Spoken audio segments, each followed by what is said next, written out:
So with this, let's enter into this revelation by Swamiji.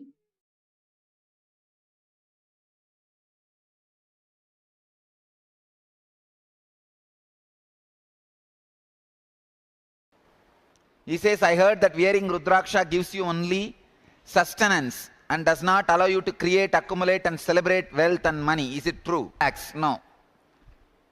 I wanted to tell you a few things. See, in Hinduism, we have all types of mental setup in Hindu religion. Hinduism is practically like a group of religions. It is not one religion. It is group of some maybe 200 religions. Each sampradaya is an independently intelligent enough to fulfill human beings spiritually, socially, and economically, and create a complete group, a complete fulfillment. So in this way, 200 traditions put together is Hindu religion. I can say Hindu religion is totality of 200 religions. In all these different parts of Hindu religion, the best mental setup for wealth is Shaivites. Please understand. I have gone through all different mental setups. You may think, no, Vishnu is wealth. What do you mean by Shaivites? When you are ready to lose, when you are free from insecurity, you create left and right. You see, the idea of destruction gives you a kind of a freedom. Please understand. Idea of destruction frees you from the idea of security. When you are free from the idea of security, when the insecurity becomes security for you, when you are free from the mental setup of the security, you create left and right. See, all over the India, all huge temples are Shiva temples. See, wealthy temple is, Tirupati is wealthy temple, no doubt. That is because of too many other different reasons. Otherwise, if you see the totality, see, Tirupati is like a, totally the Vishnu temples are very less in number. So, the accumulation comes out like a more. But if you see total wealth, Shaivites are more wealthy. Even the mental setup of a Shaivite is for lot of taking risks, lot of risk taking. These things happens for a Shaivite mental setup. So I can tell you this Rudraksha and the mental setup related to Shaivism makes you create more wealth. Create more wealth and more money.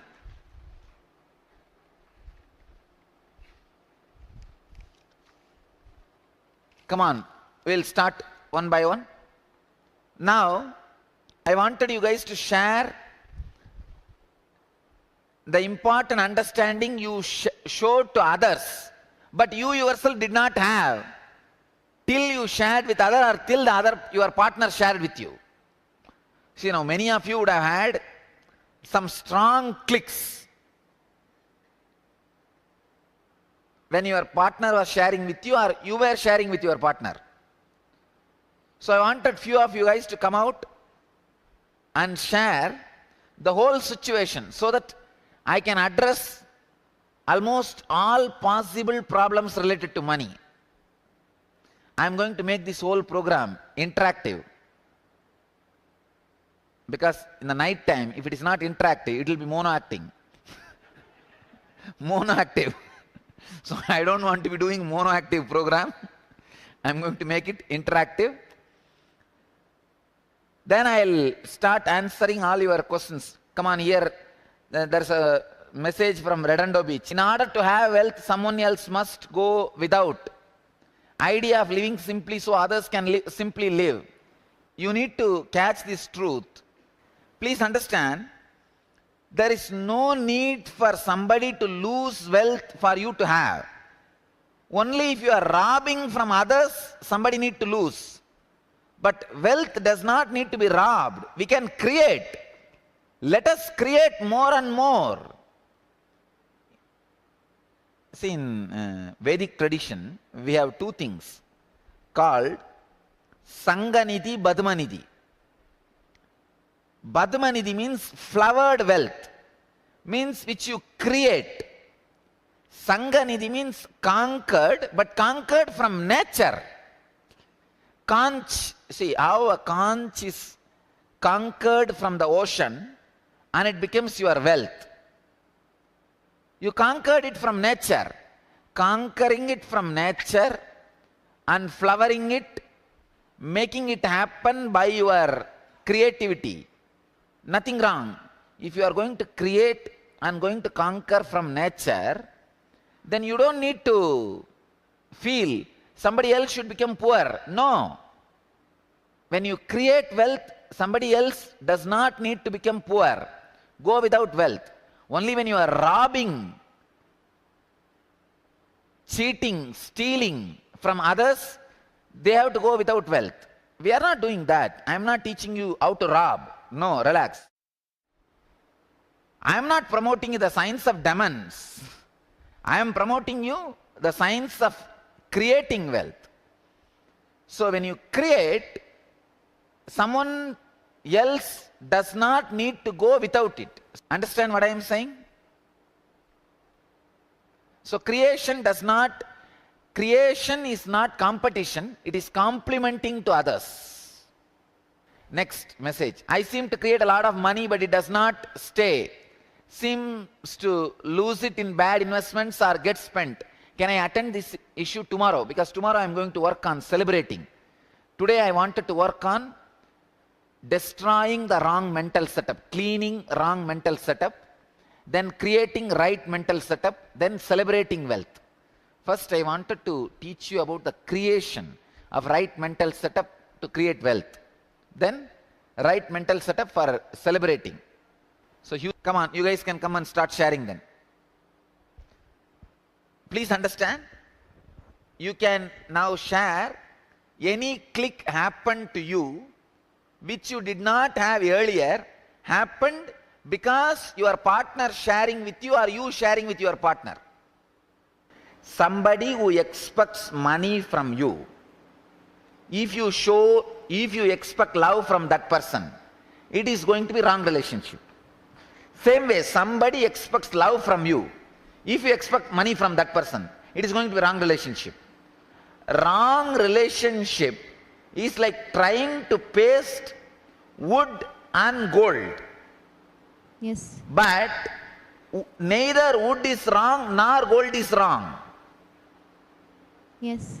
But when you start hating, yes, because of money, this problem, you are hating the wrong person. yes, So now understand, hating the wrong person will not solve the problem. It will create only more and more problem. Now catch the truth, at least I will not hate the wrong person. Understanding it.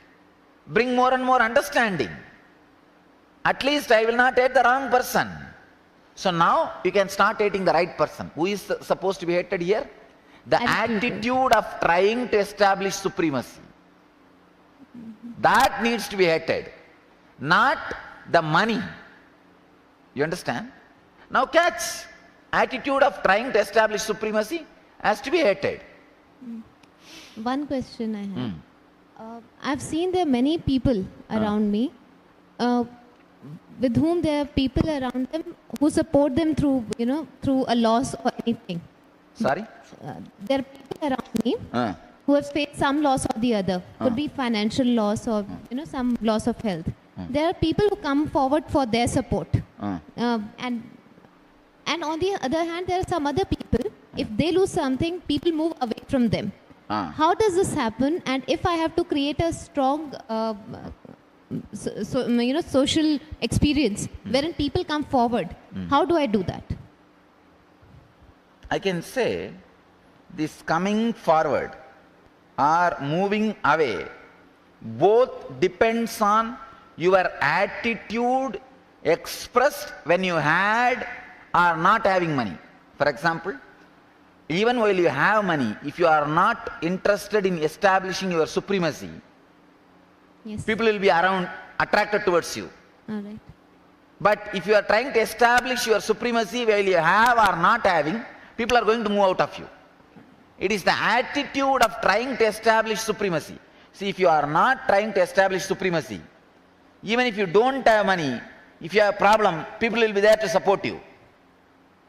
If you are trying to establish supremacy, even while you have, when you are not there, people are going to take revenge on you. It is trying to establish supremacy is the problem. And one last thing, the thread that runs through this entire thing is that I do not have money, and I cannot have money. That is another one big wrong setup, mental setup. Then I've written it many times after after every third or fourth sentence. I've eventually written I do not have it and I just cannot have it. You see, when this becomes your main thought trend, it becomes a magnet and it attracts only that kind of a thinking, job opportunity and the ability to work everything around you. Now decide, no, I do not have money is fact, but I can have money is reality. Thank you. I do not have money is fact, but I can have money is reality. Yes. Move from fact to reality. Don't seal reality based on fact. Fact is not reality. It is of reality or one portion of reality.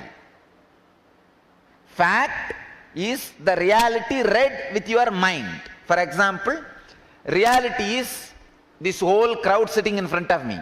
Fact is I am attending only you.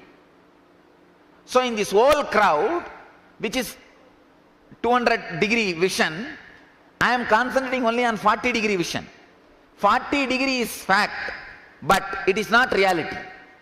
Reality is the huge possibility. So move from fact to reality.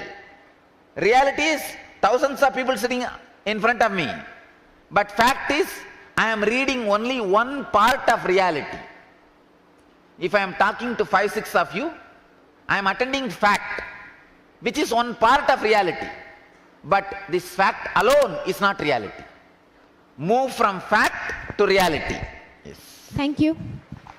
If you are hating money because of the actions done by people with money, a wrong person is paying the bill.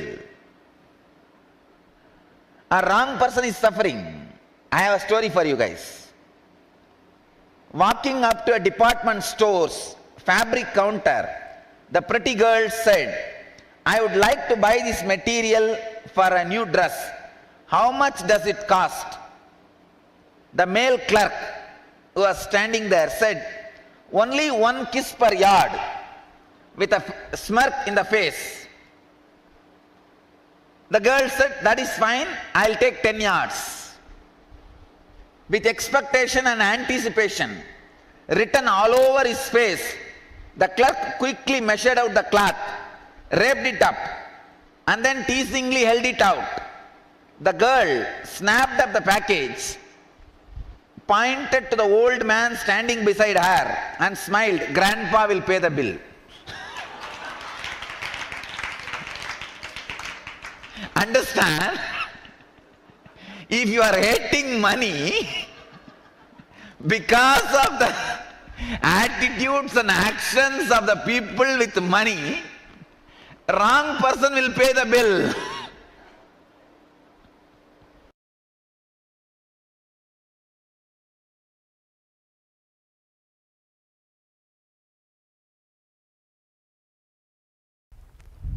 Now sit few minutes, pen down all the remaining complaints and worries you have about money, which you wanted to unclutch now. Pen down, then I'll guide you into unclutching.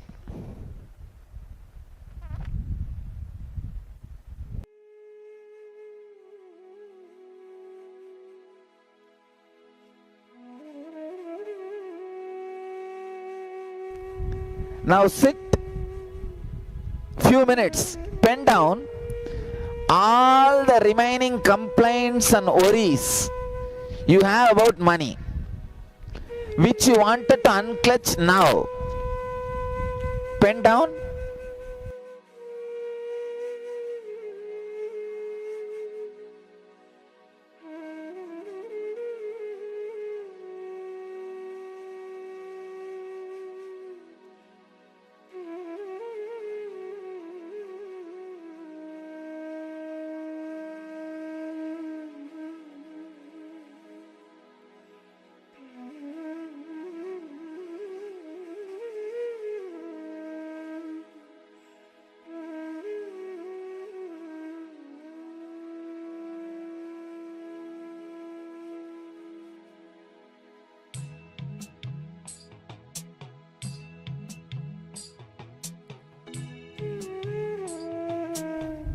Now sit few minutes, pen down all the remaining complaints and worries you have about money, which you wanted to unclutch now. Pen down.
Now sit few minutes, pen down all the remaining complaints and worries you have about money, which you wanted to unclutch now.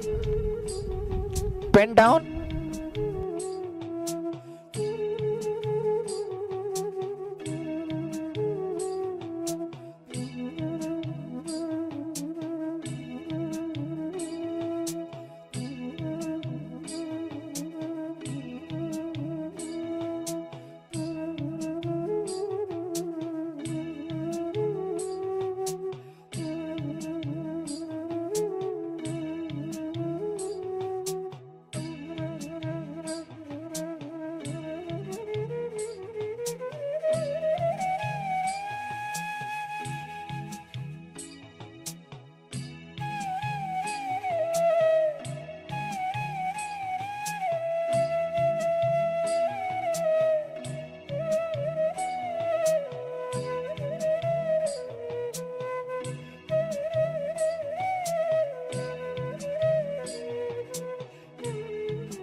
Now sit few minutes, pen down all the remaining complaints and worries you have about money, which you wanted to unclutch now. pen down.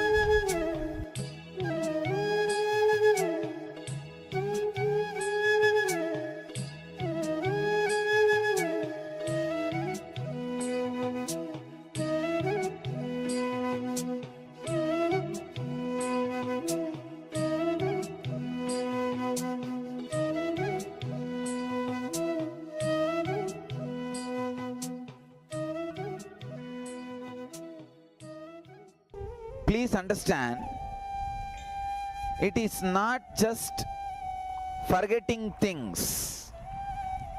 Unclutching is conscious process to dispose, throw away wrong mental setup which really works. It is not ordinary faith or belief, or it is not just one more fantasy or visualization. It is a powerful, straightforward system which works and gives the result. Now consciously decide you do not want any of these worries, complaints anymore in your life. You are not interested in entertaining them anymore. Please understand, 80% of your energy gets wasted not finding solution for problems, finding solutions for the same old problems again and again and again. Yesterday you would have spent 3 hours for some internal problem and finally found solution. And today morning after you wake up, you would have completely forgotten the thought trend which you went through yesterday and found solution. Today again you will start from the zero. And after you find the solution, you realize, oh God, yesterday I came to the same conclusion. After thinking 3 hours, yesterday I came to the same conclusion. Why did I do this mistake of again sitting and worrying for 3 hours to come to this conclusion? Who knows? Only you know. Why did you do the same foolish calculation to come to the same conclusion 3 hours again? Most of your time and energy is wasted not in finding solution for new problems, reinventing solution for the same old problems which you are carrying from the age of 3. Most of your problems are nothing more than from the age of 3, what you carry. Please be very clear. We have not become matured enough to have matured problems. All our problems are just immature babies' problems. But because now you need to show you are a big guy, you just add some extra fixtures to that problem, that's all. Otherwise, it is the same rut. You go round, go round, go round, go round, go round. The problem which you are facing and solving at the age of 3 and the problem which you are facing and solving in your deathbed is one and the same. Only thing, consciously you do not unclutch from it. Consciously you do not work with it. Now decide consciously with will, I do not want this mental setup anymore. I do not want to remember these problems anymore. I am not interested in thinking once more to find solution for the same problems anymore. Enough. Tell yourself very clearly, consciously, and unclutch.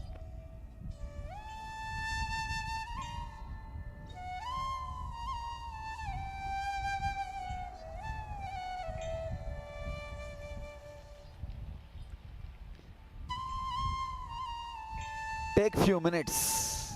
Close your eyes and just sit now. Understand? Now you are not going to meditate. You are going to resolve. Please understand. You are not going to meditate now. You are going to think internally. You are going to create resolutions. You are going to resolve. Please close your eyes. Iron out all the problems of the inner space. Do not allow the shrinking or wrinkles. Close your eyes and sit straight. All the complaints, problems, worries, stress you wrote about money, decide consciously. You are not going to allow any of that anymore in your inner space.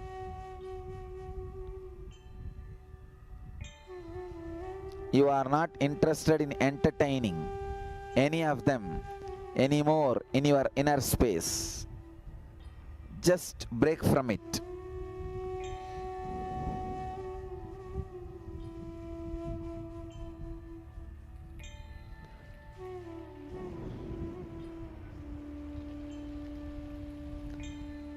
Make a clear,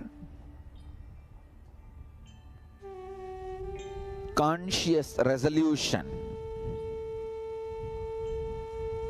that you don't want this rut again and again.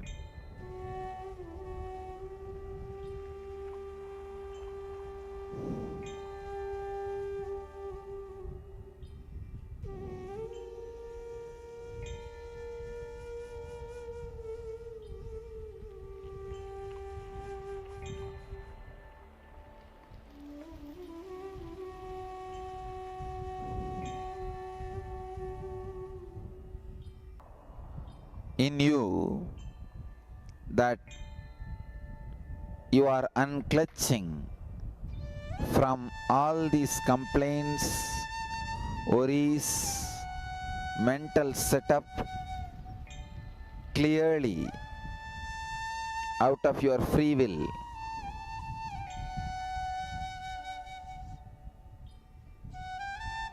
Let this resolution penetrate your being.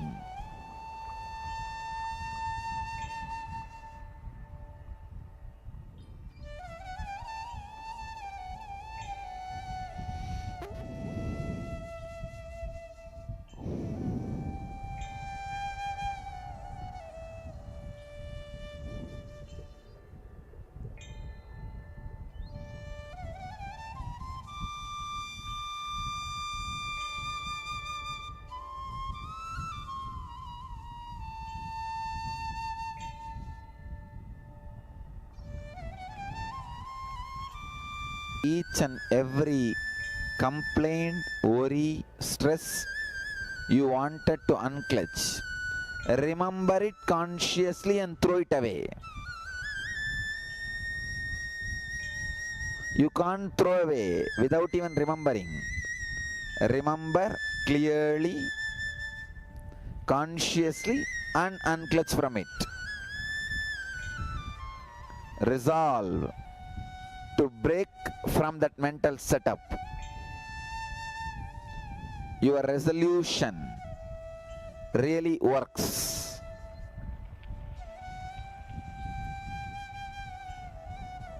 Your sincere resolution is a direct boon from the God.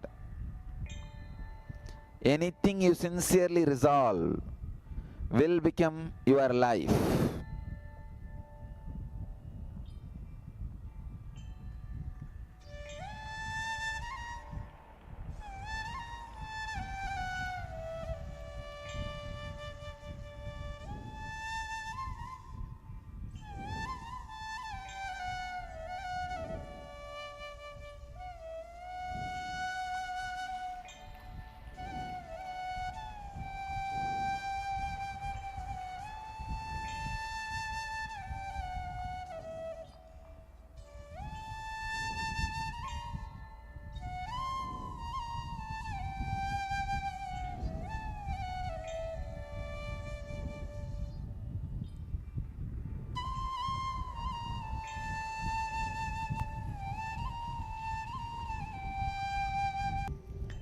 Now, from this emptiness, plan how you want to create your money personality.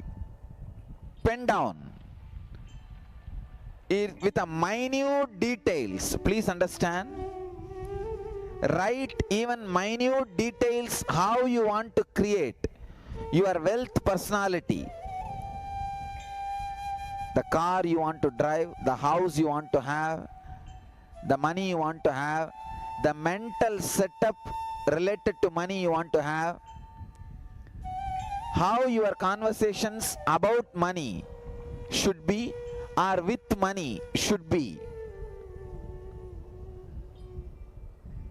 Create completely, consciously. Write, please understand. Now what you are going to write is going to become your mental setup. I am going to program you. Now whatever you are writing, I'll just insert into your unconsciousness. That will be the magnet. That will be the kalpa vriksha for you. It is going to become reality. So if you want $1 billion, now itself write billion. Don't think, oh, let me write million now. After all, later on I can update. No.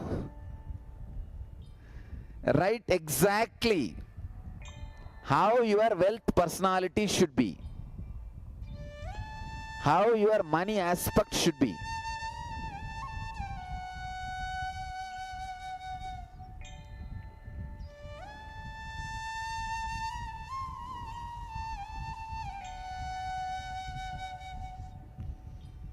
Because I'm going to program you now.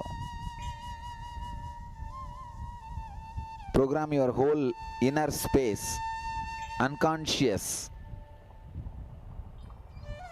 so that you will have a new money personality, wealth personality.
Write elaborately.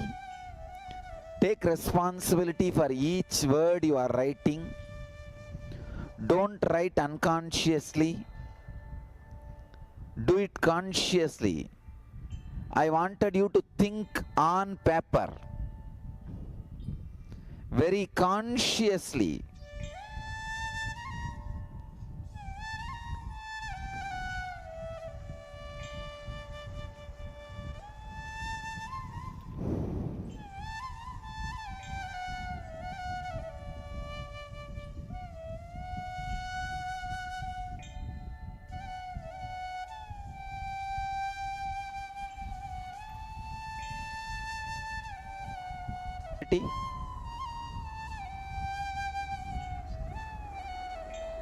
Okay. You have a few more minutes. Right. But write consciously, neatly. Chisel every word. This is your constitution. Understand? This is going to be your constitution.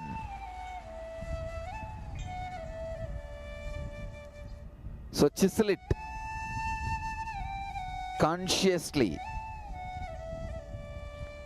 This is going to be your conscious conscience constitution.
I bless you all.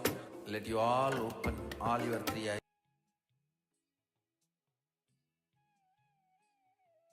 Yes. So after this intense internalization exercise where you have actually penned down everything that is related to wealth. Now we'll be entering into a process of creating new wealth personality. See, understand that all the cognitions, ideas that we have till now about the wealth has to be rewritten with the new powerful cognitions that Swamiji has given, the new ideas, truths that Swamiji has revealed about the wealth. So this process is going to be on creating the new wealth personality in you. So this is going to be a powerful session. And the moment you understand that when you have the right cognition of creating wealth, automatically you will start attracting the wealth in your life. So it is really important to have the right mental setup of creating wealth. So let's enter into this revelation by Swamiji and actually the process of creating a new wealth personality. So please come to the space of listening and listen.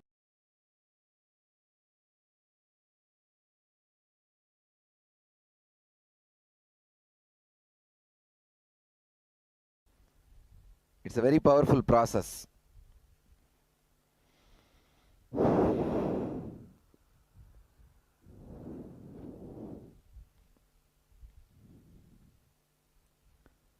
Read whatever you wrote at least 5 times internally. Now, then I'll lead you into Samana Kriya. See, Samana Kriya is the process to program your identity.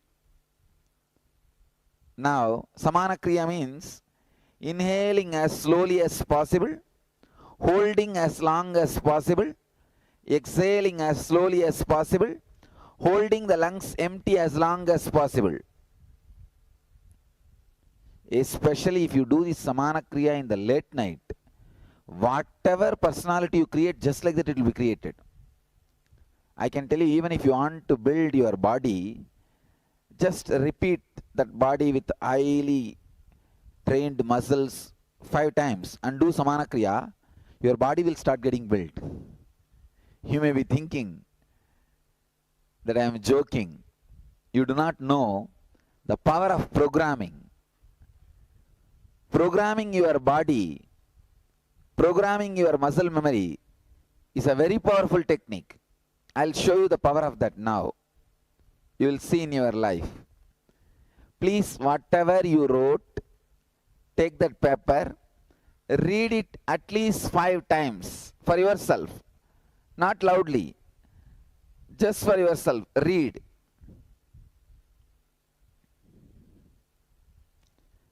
You should be able to repeat the whole thing like a mantra.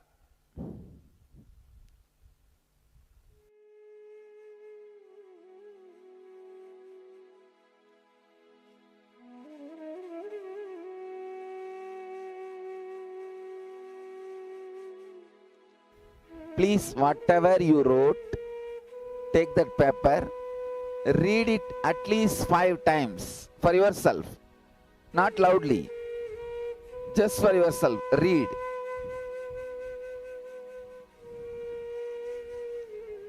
You should be able to repeat the whole thing like a mantra.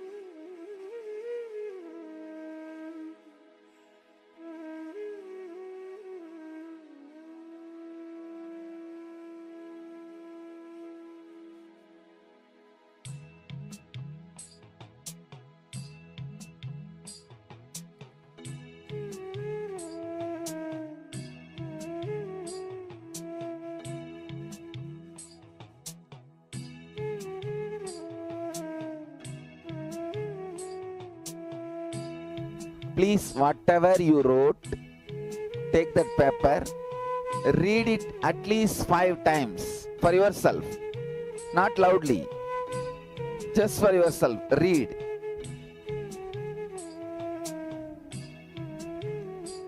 You should be able to repeat the whole thing like a mantra.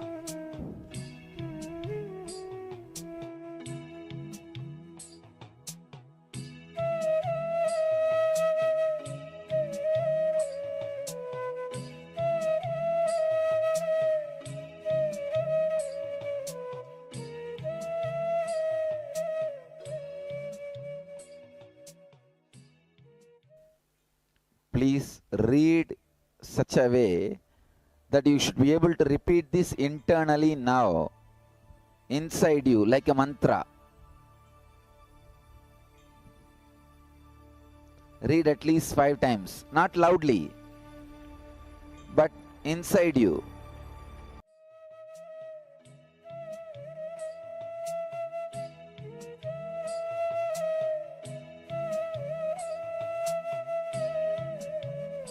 Please, whatever you wrote, take that paper, read it at least 5 times for yourself, not loudly, just for yourself. Read.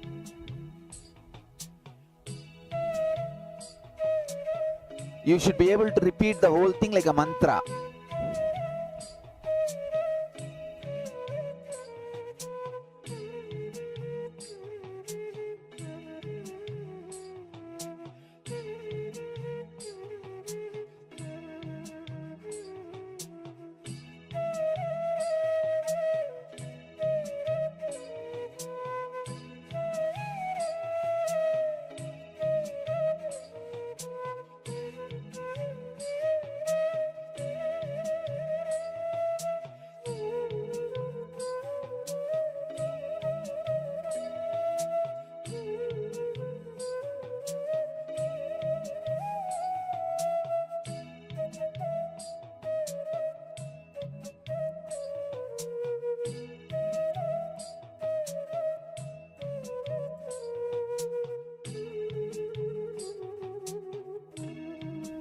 Please, whatever you wrote, take that paper, read it at least 5 times for yourself, not loudly, just for yourself. Read.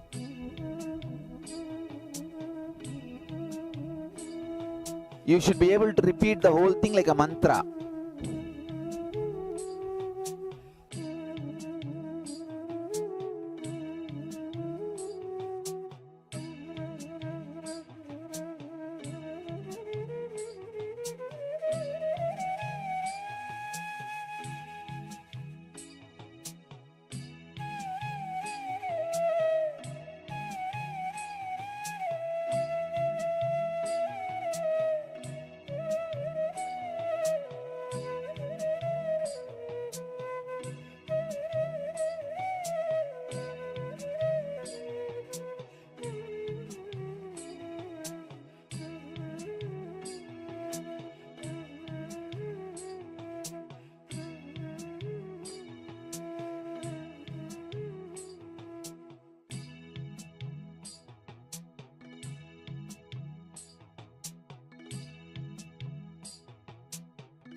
Please, whatever you wrote, take that paper, read it at least 5 times for yourself, not loudly, just for yourself. Read.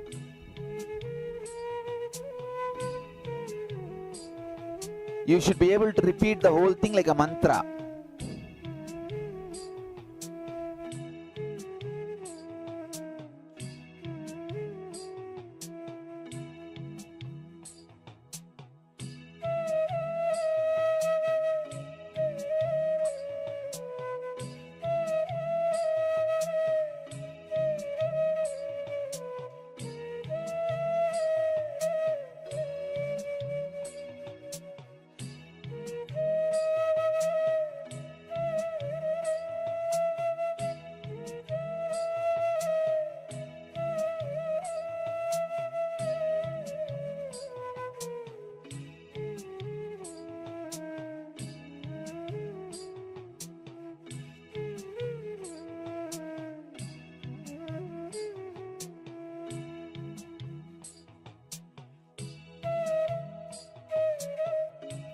Please, whatever you wrote, take that paper, read it at least 5 times for yourself, not loudly, just for yourself. Read.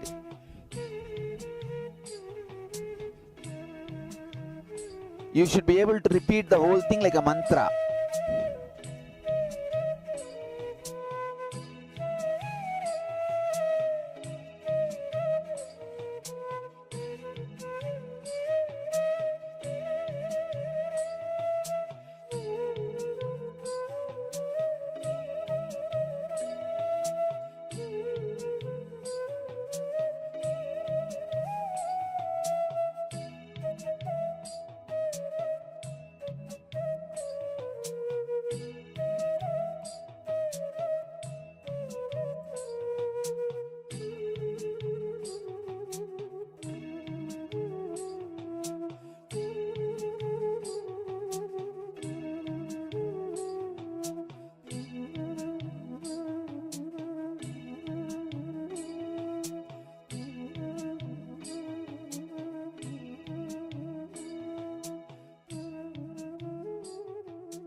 using is the traditional Vedic tradition, yogic technique. I am combining the modern day techniques and the ancient Vedic techniques. Come on.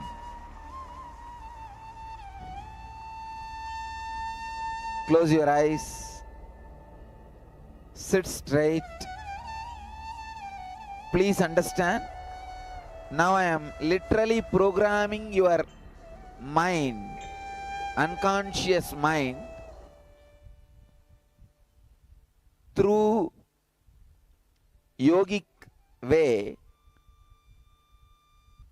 with these ideas. First, do samana kriya. Samana kriya means inhaling as slowly as possible, holding as long as possible, exhaling as slowly as possible, holding the lungs empty as long as possible.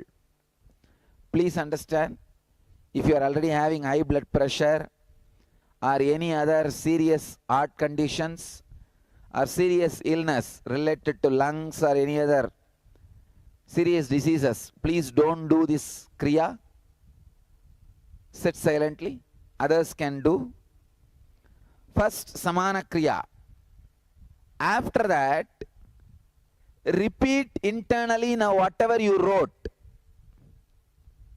You need to repeat it like a mantra completely. Start the samana kriya first. Close your eyes, tie the ribbon. Please tie the ribbon, that's the best.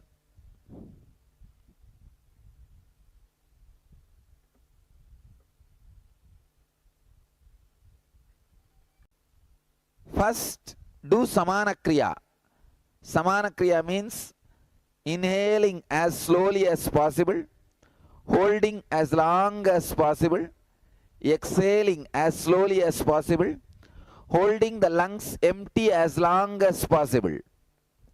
Please understand, if you are already having high blood pressure or any other serious heart conditions or serious illness related to lungs or any other serious diseases, please don't do this kriya.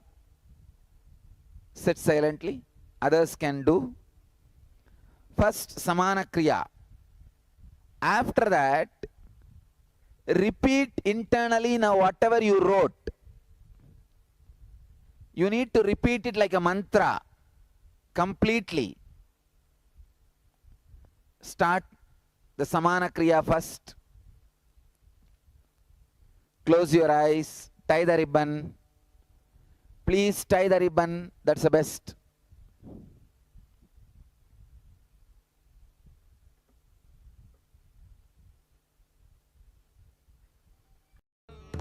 Holding, exhaling,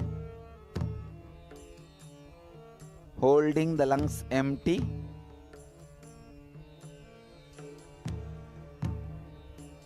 Do it as slowly as possible, as deeply as possible. Use the nostrils.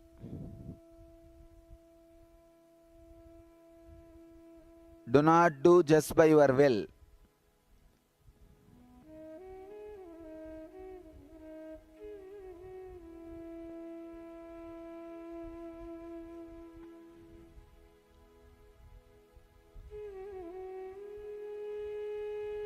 Inhale as slowly as possible. Hold as long as possible. Exhale as slowly as possible. Hold the lungs empty as long as possible. Do the same process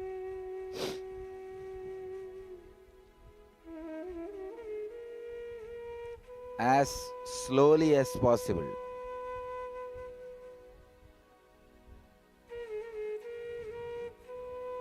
When you are holding your lungs full and lungs empty, Repeat all the words you created inside, how your wealth personality should be.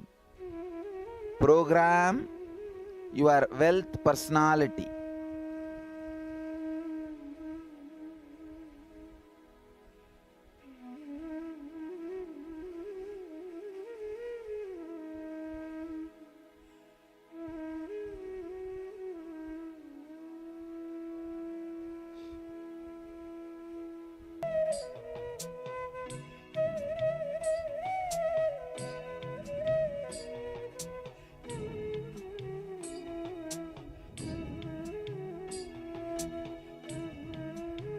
As slowly as possible, as long as possible.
When you hold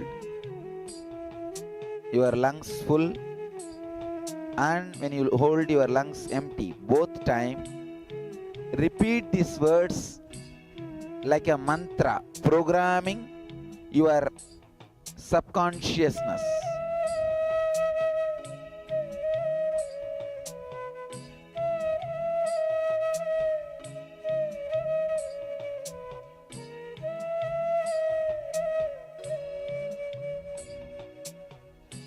Remember these concepts which you wrote. Repeat those words which you wrote.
words which you wrote like a mantra inside, so that your whole unconscious and subconscious gets properly programmed to attract wealth and right wealth personality.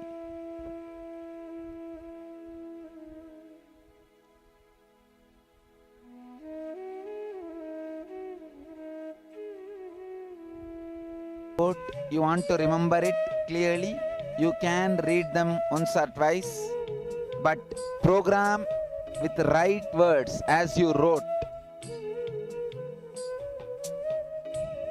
If you want, you can read, but do it clearly, because this is going to become your personality, wealth personality. It is a conscious programming. Do it consciously.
Repeat the words you wrote consciously.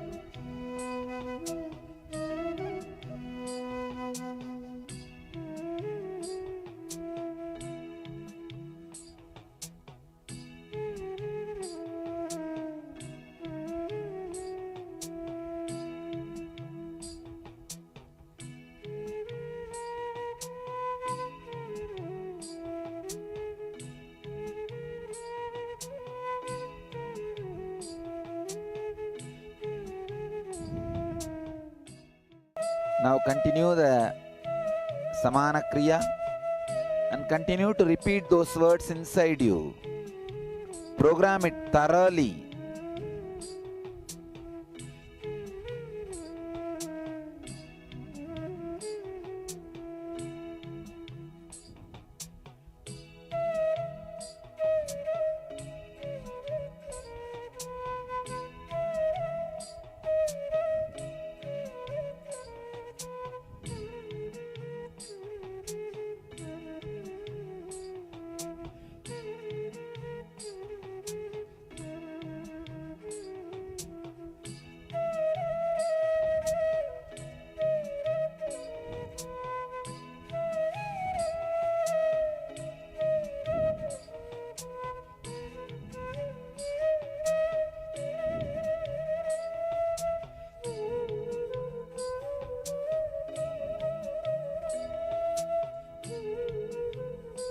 Please open your eyes and relax.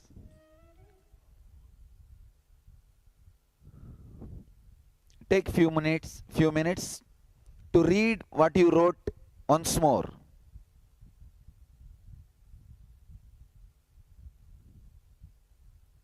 read and memorize so that we will program it in a deeper and deeper way. Come on. If you have completed reading, do it again. Now again I want you to do Samana Kriya.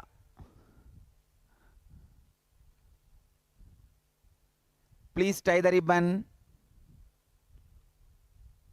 Start the Samana Kriya. Repeat verbatim what you wrote. Your whole consciousness should vibrate with these words. These words will get inserted into the roots of your personality. This will become just your personality. I am programming now in a very mystical way so that your whole personality will attract wealth. You will become auspicious. You see, I am reading many of your letters. I have read practically all the emails and letters you guys wrote, all the questions. There are many which cannot be attended, answered ordinarily by words. I can only just create a flood of energy inside you and erase all these problems. That's what I am doing now. So tie the ribbon. Again start the Samana Kriya.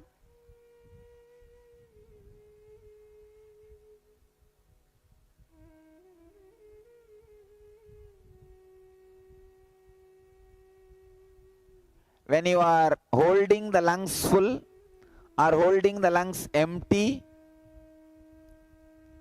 please repeat these words consciously, remembering the ideas. How you wanted your wealth personality should be. How your wealth personality is supposed to be. Repeat these words so that the intense wealth personality gets developed. You attract the wealth in your life, auspiciousness in your life. Inhale as slowly as possible. Hold as long as possible. Exhale as slowly as possible. Hold the lungs empty as long as possible. Repeat the words you created. The conscious wealth personality.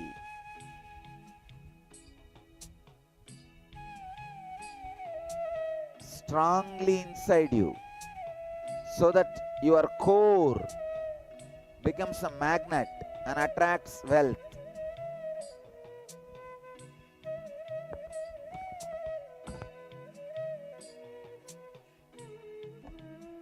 Do not program yourself for contentment. Don't use the words like enough and all that. Just attract abundance. Limitless abundance.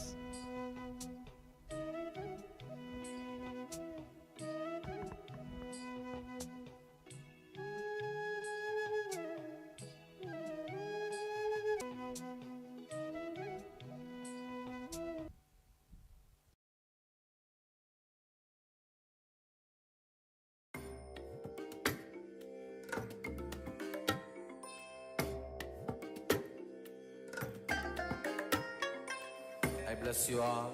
Let you all open all your three eyes and manifest the powers of Mahasudashiva. Om Nithyananda Paramashivoham. Om Nithyananda Paramashivoham. Om Nithyananda.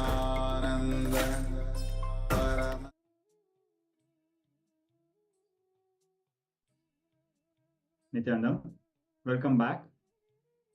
So we just went through these powerful revelations by the Supreme Pontiff of Hinduism on manifesting wealth and creating a new wealth personality. Now we'll be going further in the same series of powerful revelations. Now we'll be entering into the topic of unclutching from money fears or money worries. In our life, despite having abundance, having all the resources, not just money, not just the assets we have, but having the ability to manifest anything we want, having a health, having the activism to achieve what we want. Despite all that, very often we fall into unnecessary worries related to money. So now let us directly receive these sacred, powerful revelations from the Supreme Pontiff of Hinduism on how to unclutch from money worries. I'm sure most of the participants will be able to relate with this topic, as all of us have one or the other ideas, incompletions, limiting cognitions, and various experiences by wealth. So if any of our participants would like to share anything or have any questions to ask, please do share it in the chat. So for now, let us move ahead with this powerful revelation on how to unclutch from money worries.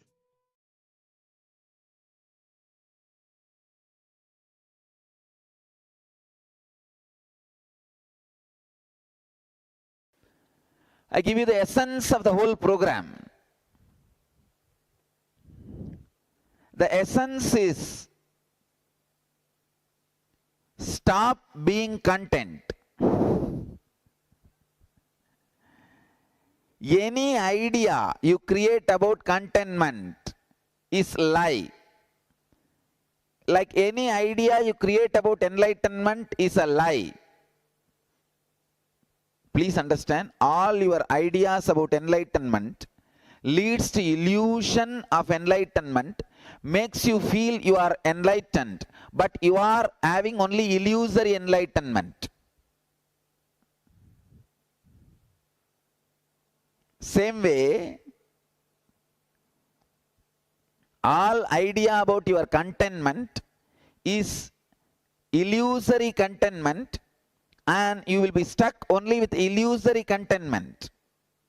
You can have contentment only about how much you can possess, but you cannot have contentment how much you can create. Create left and right and center. When you want, how much you want to possess, you have a decision. Then you can decide. Other things you can distribute to the world. But when you create, no contentment. Forget about it. If you are contented in creating, you are in delusion and illusion. Wrong. Second, remove all the thorns in your flesh about money engram. All the psychological suffering associated to money. Do not stop creating money because of the psychological sufferings and struggles associated with money. Third, all the pain engrams, worry engrams, pain conversations about money and with money, remove them. Fourth, finally unclutch all the money problems, money worries, money stress. I am not asking you to unclutch from money. I am asking you to unclutch from money worries. Please understand. There is a big difference. Unclutch from money worries and money stress, not from money itself. But usually what we do, we unclutch from money, but not from money worries. We continue to worry. We continue to have stress about money, worries about money, but we unclutch from money. That is what I call sick and broke seekers. If you are a sick and broke seeker, all you need is that homeless shelter. Homeless shelter in New York. Not spiritual enlightenment. Change the mental setup of sick and broke seeker. Unclutch from money worries and money stress, but not from the money itself. And next important, very important sacred secret. You should mark these words. Money is life. Not having money means not having right personality, right programming, right understanding, a right consciousness. That's the right word. Money is wealth consciousness. Lakshmi is part of you. If you are not having Lakshmi, be very clear, one part of your consciousness is not active, alive. You are caught in some sickness. And create a new mental setup to attract wealth. Highly enthusiastic, exciting, inspiring, creative mental setup, which is constantly working, planning. Do not have blind spot about your time. Usually morning 2 hours you plan what to do. 3rd hour till evening you are just lying down on the couch. That is what I call blind spot. There is so much of time and energy in you is caught in blind spot without being properly used. Without being used in creative way. Take responsibility for your life. Remove all the blind spot. Continuously sit and pen down how you want to create what you want to work in an elaborate way. And declare that again and again to your friends and family through Facebook, in all possible social media. Go on declaring what you are going to do in the Facebook, so that now you are forced to do it. That becomes your commitment. That becomes your life. Of course, ultimately I have a few things to tell you. Money and wealth is not all about comforts and luxury. Comforts and luxury is one part of money and wealth. It is all about complete fulfillment. The overall fulfillment, please understand, fulfillment is not contentment.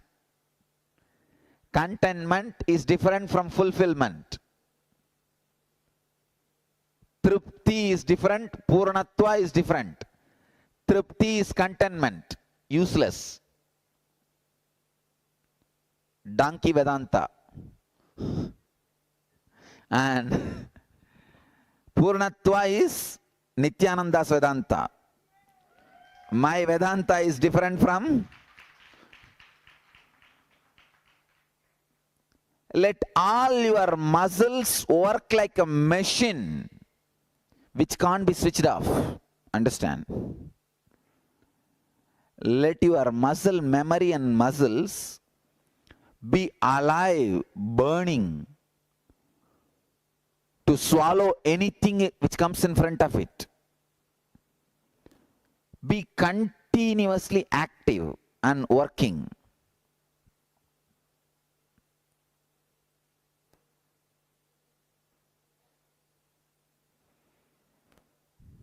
Aparigraha means, I want to introduce this word aparigraha. Aparigraha means living with minimal things. That does not mean you will not create it. See my life. I wanted to give you the example of my life. I create so much, display so much, but in my personal life still I sleep on the ground. You will be shocked, really. I sleep on the ground, on the floor. No bed, no mattress, no cot. I sleep on the floor. Because I wanted to master the art I wanted to be independent of things in my personal life. In my personal life, if you see, I always keep myself independent of luxuries. I don't want to be bound by it. Because of that, I keep aparigraha, living with minimal things, because of my conscious decision and policy, not because of my poverty and unconsciously forced on me. No. My living with minimal things is not forced on me by my unconscious actions. No. It is my conscious decision.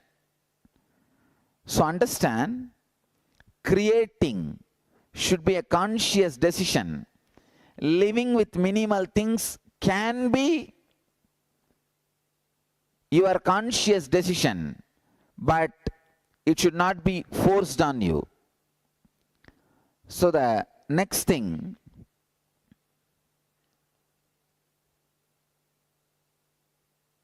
how do I know I completed with my enemies, with whom I have hurt and now I healed? It seems somebody had a bad relationship, now they spoke to that person and healed it. How do I know I have completed it? Make that person go through this program. He will call you to complete. That is the moment where the completion happens completely. See, when he attends, what will happen? Now he will be inspired. He has to complete. Only then he can create wealth. What he will do? He will call you. Understand? You just calling completes only on your side. When he calls you, the healing on you will be complete. You will say, yes, now honestly, completion has happened. Now I don't need to suspect, because I called, I am healed, but who knows whether the hurt is removed. If he calls you, what will happen? The completion becomes really complete. From Purnatva, you move to Purnatva. See, when you are just experiencing Purnatva, you always have a risk of coming back to Apurna. But from Purna, if you move to Purna, then there is no question of coming back. Even if you come back, it will be Purna.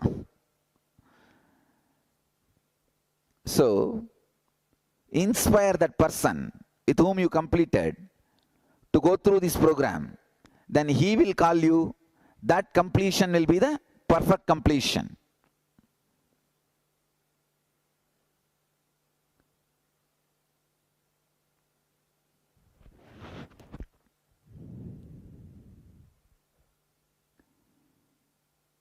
Nowadays, I have decided to create programs just on one concept.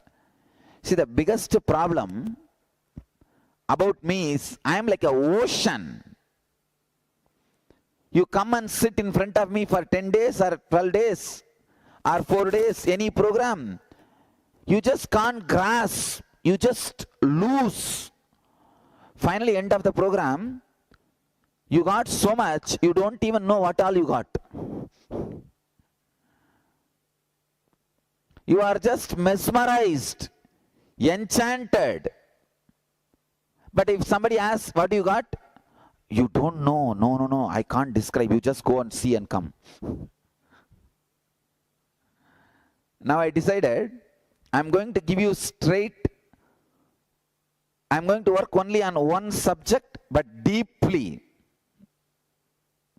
That is the reason I created this N programs. So I can say, I have successfully inspired all of you to restart, to begin your wealth creation personality or wealth consciousness. How many of you feel that the moment you go out, from today, you are going to start something creative, solid for wealth? Wow. Then practically I have done it. I have done something solid. I can say I am adding to the wealth and infrastructure of the world by inspiring almost 1,000 people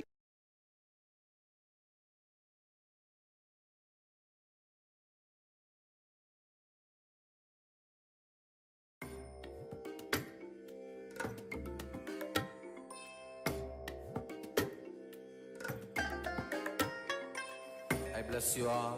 Let you all open all your three eyes and manifest the powers of Mahasadashiva. Om Nithyananda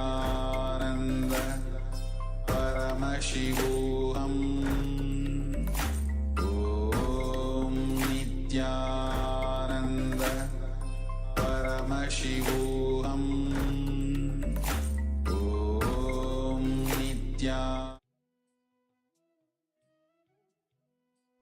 Yes, welcome back after this powerful revelation by Swamiji on how we can manifest our wealth just by completing with the incompletions that we have in our lives, and how the another practical method that Swamiji told, not only we getting complete about the incompletion that we have, we also giving completion to the person who has who felt hurt because of us, or we hurt them.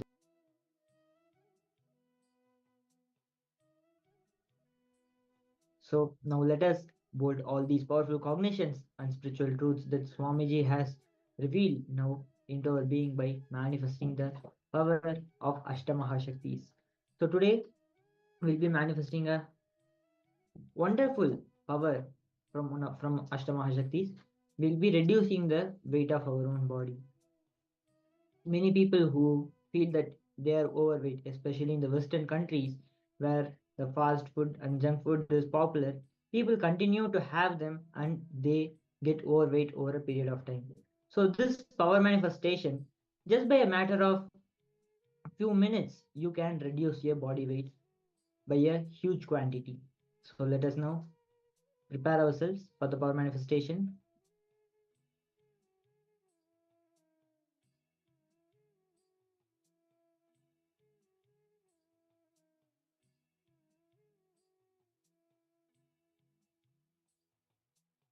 Before we begin the power manifestation, measure the weight of your own body and note it down. If you are not having such a big weighing scale where you can measure your own body, you can also manifest this power on a small object. You can measure the weight of the object on one of the smart apps in your phone. We'll be giving some time for all the participants to complete this preparation process. This process is necessary because after we have completed manifesting the power, we'll also be measuring once more and verifying the power manifestation.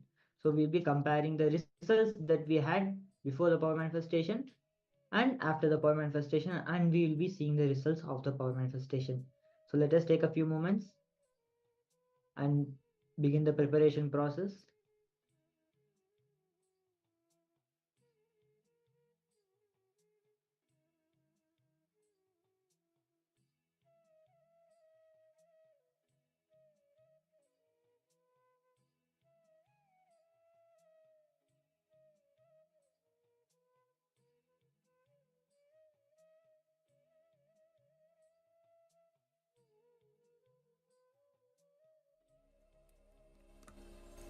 Om Nithyananda Paramashivoham.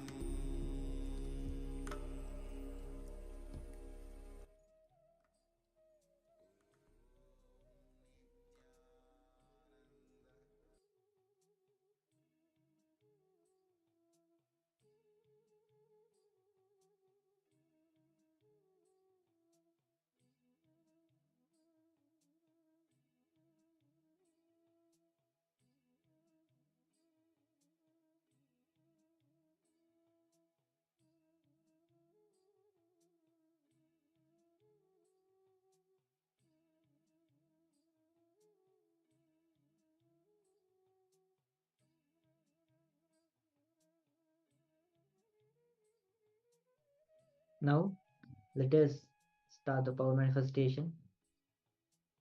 Connect with Swamiji by chanting the Mahavakya. Connect deeply and fall into that Advaita space with Swamiji, the oneness space where you are not apart from the world, you are part of everything around you. You are also part of Swamiji, Having this as a powerful cognition, start chanting the Mahavakya. Continue chanting the Mahavakya and instruct your own body weight to reduce. Or if you are manifesting the power on an object, instruct that the object's weight should be reduced. Let us now continue chanting the Mahavakya and manifest the power.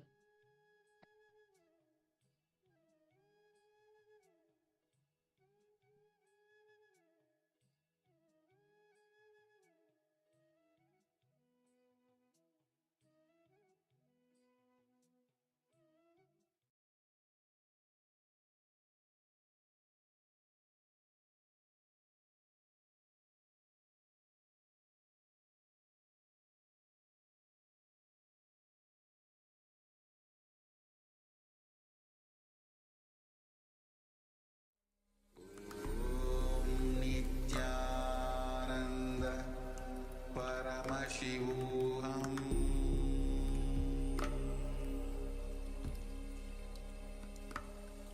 Om Nithyananda Paramashivoham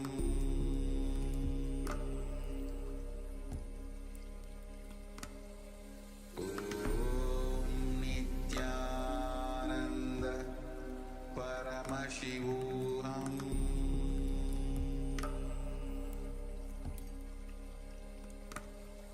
Om Nithyananda Paramashivoham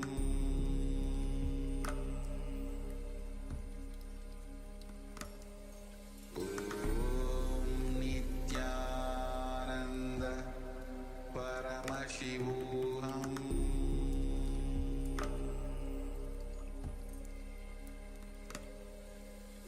Om Nithyananda Paramashivoham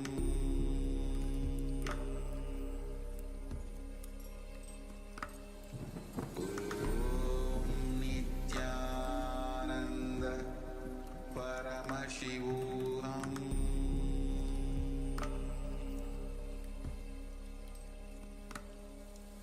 Om Nithyananda Paramashivoham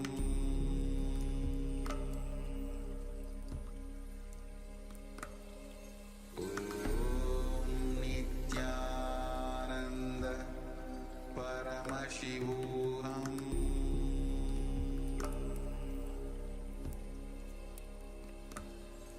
Om Nithyananda Paramashivoham